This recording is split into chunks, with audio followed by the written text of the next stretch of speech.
Good morning. Chris Gibbs, Chairman of the Shelby County, Ohio Democratic Party. 4 years ago this day, January 6, 2021, I, along with millions of Americans and viewers around the world, watched in horror, disgust, and sadness as our nation's capital was violently attacked and desecrated by our own American people. In many cases, these were our neighbors and possibly even those we once knew as friends. Barricades were breached, windows were broken, human feces was spewed upon the walls, and congressional offices were broken into and ransacked. Members of Congress were seen donning gas masks in the House chamber, cowering in place, and yes, running for their lives. Make no mistake, this was an insurrection. An insurrection to thwart the electoral process and to stop the peaceful transfer of power. But that's not all.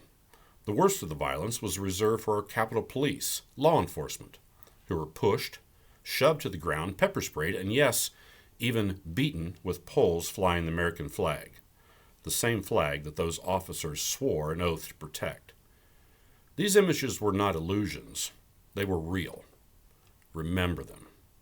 As we move forward into 2025 and beyond with the stance of both resistance and rebuilding, be alert for those who would seek to rewrite history by describing the events of January 6th as a peaceful protest or an exercise in free speech.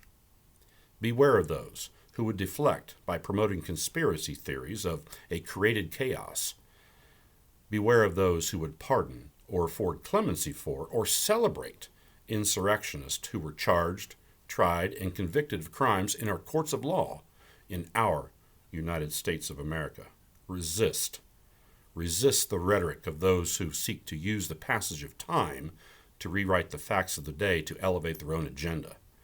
Never forget, never forgive, and never let your voice be silenced.